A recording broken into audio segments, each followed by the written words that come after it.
Death while he slept at home. Police arrested 5 men for the crime.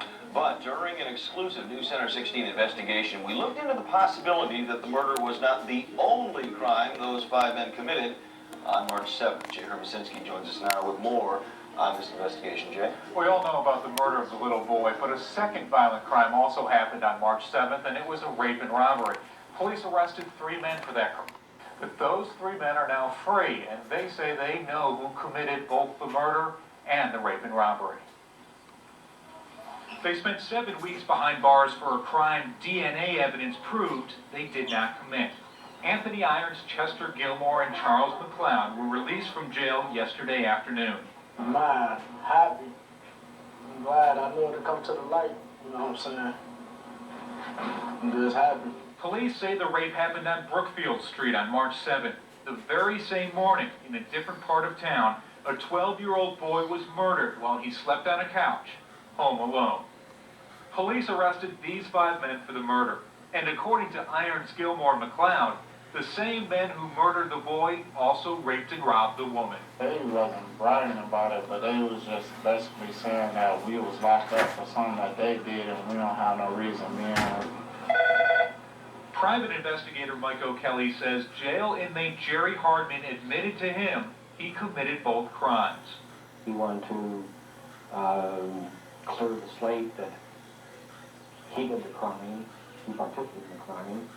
The private investigator says he tape recorded Hardman's confession, and he also had Hardman write out the confession.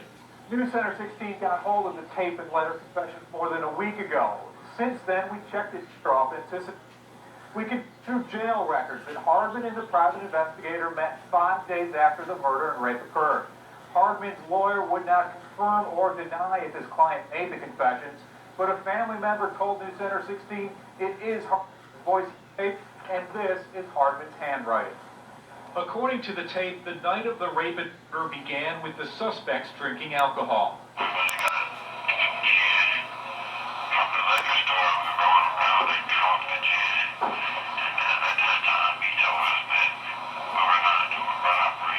On the tape, Hardman says this man, Howard Smallwood, was the ringleader that night, and the crime spree began when the group went to rob a house.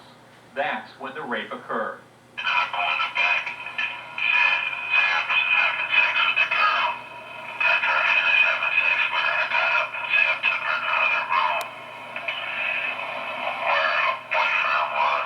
Hardman goes on to say after the rape and robbery, the men drank more gin and then headed to the Dayton Street house. The plan was to kill the woman who lived there. Howard pointed to the person that was lying on the couch. He shook his head and Howard went straight up to the person, got the gun and shot it. He pointed the gun at me and told me, come put in some work. I walked over there, I pointed the gun and I shot it twice. On the tape, Hardman says the 5 men thought they killed the woman who lived in the house. It wasn't until the next day when they found out they'd murdered the wrong person. Hardman went on to say he was sorry for the pain he caused the boy's family, and he was sorry for the pain he caused his own family. Chilling story. It is chilling stuff listening to that tape, and of course, now they're trying to figure out who really did rape and rob that woman. DNA evidence will be collected, and we'll find out probably in a couple months. All right, Jay, thank you. Well, the lines weren't long at the polls on this crime.